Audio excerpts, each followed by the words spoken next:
हम यहाँ कुछ सीखने के लिए आते हैं और सीख के अपने घरों को ले जाते हैं। सतगुरु की एक ऐसी सुंदर पाठशाला है जिसमें छोटे से बच्चे से लेकर और 100 साल के बुजुर्ग को सभी को सीखने की आवश्यकता है, सिखलाई दी जाती है। सचमुच हम यहाँ सीखते हैं, भला करो सबका प्रभु सबका हो कल्याण, भला करो सबका प्रभु सबका हो कल्याण। सचमुच यहाँ जब हम आते हैं बड़ा दुखी हूँ, बड़ा परेशान हूँ, मत बोलिए चीजों को, शुक्र मनाइए इसका, जानिए विधिरा के राम आइए विधिराइए, शुक्राना कीजिए, मालिक तेरी कृपा है, अगर तो ऐसी तबियत में देने है, तेरी कृपा है, तेरी रहमत है। सत्संगत ये जो अवस्था बनाई है सतगुरु ने, ये अवस्था दुनिया में सबसे ऊंची अवस्था है और इस अवस्था में कभी दुख नहीं होता है, कोई गम नहीं होता है। इसलिए नहीं होता है कि हमने जो संसार का बोझ तन मन धन माया की जो हमने बांधा था वो टाल के फेंक दिया। विचार करना होगा, हम क्या लेके आए थे, क्या लेके जाएंगे, सोचो साथ क्या जाएगा, किसके साथ क्या जाना है।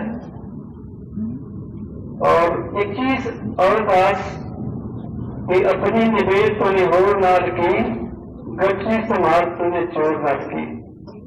बाजार में चोर है, पता है, घूम रहा है, लेकिन हमें अपने गठरी की संभाल करनी है, दूसरे गठरी की चिंता नहीं करते हैं,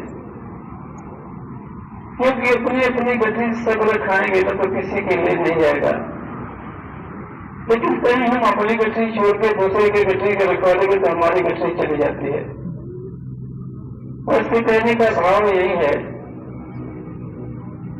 कि हमारे मन के भाव संत वाले नहीं बनते हैं तो बढ़ती नहीं होती है। ये निराकार परमात्मा सतगुरु जिसको होते सतगुरु देव का नाम नहीं है, सतगुरु होता ज्ञान है, सतगुरु को कोई देह समझना भूल है, अज्ञान है। सचमुच ये हमारा सब कुछ बड़ा बुरा देख रहा है और सभी को पता है कि इससे पता नहीं है। जब ये देख रहा है तो हम क्यों परेशान होते हैं भाई, हम क्यों परेशान होते हैं दूसरों को देख के, हम दूसरे का बोझा अपने सर पर क्यों रखते हैं कि बड़ा इस तरह से कर रहा है, बड़ा उस तरह से कर रहा है। कटियर तेरी झोपड़ी गल कटियर के पास, जो करेगा सो भरेगा, तू क्यों हो उदास। तू क्यों उदास होता है, तू क्यों परेशान होता है। सदगुरु माता जी ने एक दिन विचारों में कहा, वो जब ऑनलाइन सत्संग चल रहा था, माता जी ने एक बात तो बड़ी सुंदर कही, बस को बड़ी भा गई। माता जी ने कहा, हम संगत करने आते हैं तो हम कभी भी दाएं बाएं न देखें, कौन क्या करता है, कौन किसके साथ बात करता है, कौन भाई बहन किससे बात करते हैं, ये भक्ति का विषय नहीं है।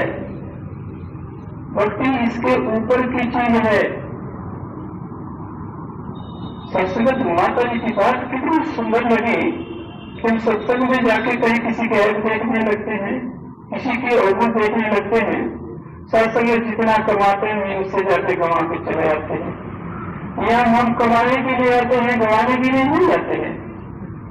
बाबा जी ने एक बड़ी सुंदर और बात कही कि महात्मा सत्संग करता है, बड़े ध्यान से सुनता है, लेकिन जब घर की तरफ चलने लगता है तो नीचे नीचे शब्दों का प्रयोग कर घर की तरफ जाता है, सत्संग का सारा पन वहीं छोड़ के अपने घर को खाना चला जाता है।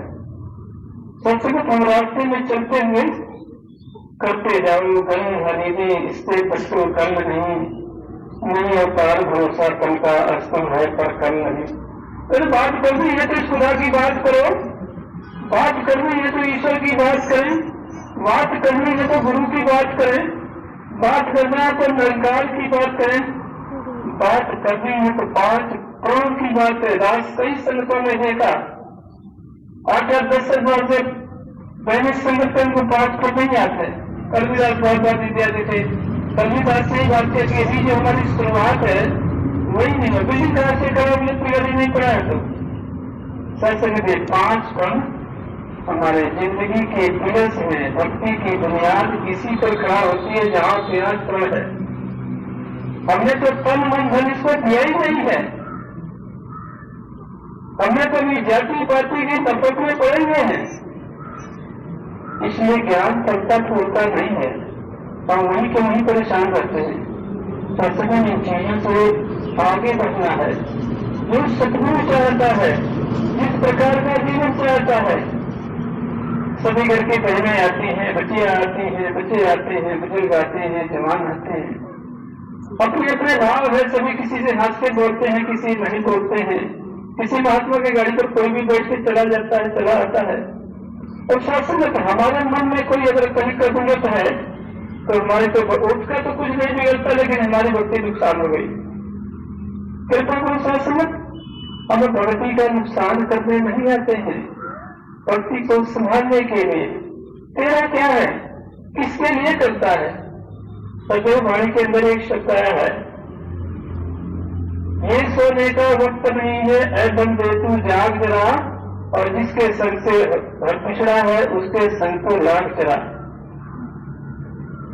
रंग बिरंगी माया अंतर खुद को क्यों उलझाता तुम, ये सब माया ठीक नहीं है, अपनी जान फंसाता तुम।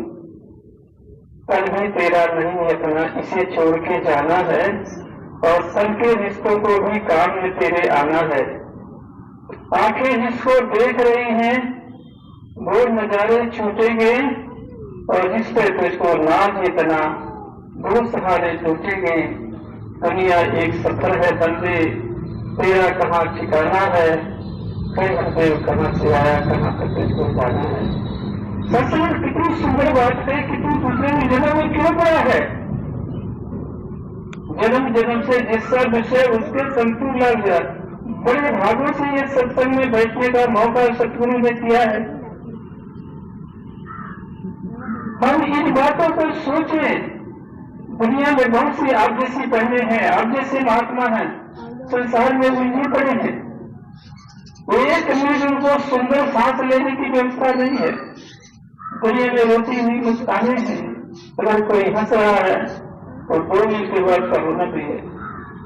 लेकिन ये ब्रह्म ज्ञान प्राप्त करने के बाद इंसान इतना सुखी हो जाता है, इतना सुखी हो जाता है कि ये जो तन मन धन जो पहला कण है, आपसे बात कर रहा है कि पहला कण ये तन मन धन निरंकार का है।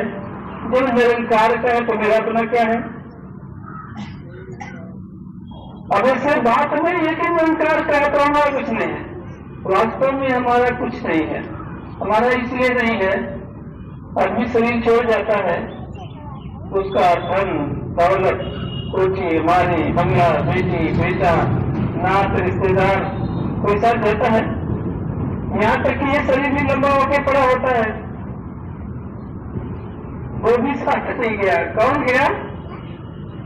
आत्मा थी जो परमात्मा की गई, ये गई, ये तन मन धन सारा कुछ यही रह गया। हमारा अगर वो लोग चले जाते, अगर ये तन मन धन हमारा अगर छोड़ते हैं ना, लेके चले जाते, लेकिन अपना नहीं है। ये तन दिन प्रतिदिन परिवर्तन हो रहा है। आज फोटो खिंचवाएंगे 10 साल के बाद कोई परिवर्तन है, 10 साल के बाद खिंचवाएंगे परिवर्तन है। सत्संग इसमें परिवर्तन हो रहा है। नाखून बढ़ रहे हैं, बाल बढ़ रहे हैं, ये सारा कुछ में परिवर्तन हो रहा है। हमारे आंखों के सामने सारा कुछ जा रहा है, हम नहीं रोक सकते। बाबा जी ने कहा कि बड़ी बड़ी दावें कर देता है इंसान, पर एक बाल सफेद होने से नहीं रोक सकता। कोई रोक सकता है सफेद होने से? सफेद होगा, क्योंकि ये हमारा नहीं है, इसलिए सफेद हो रहा है। हमारा होता सफेद नहीं होने देते। सबसे तन मन धन अपना नहीं है, इसलिए कहते हैं कि ये सोने का वक्त नहीं है, ऐ बंदे तू जाग जरा, और जन्म जन्म से जिससे बिछड़ा उसके संग तू लाग जा। न जाने हम कई जन्मों से इस परमात्मा से बिछड़े हुए थे, कितने जन्म आए और गए संसार के अंदर।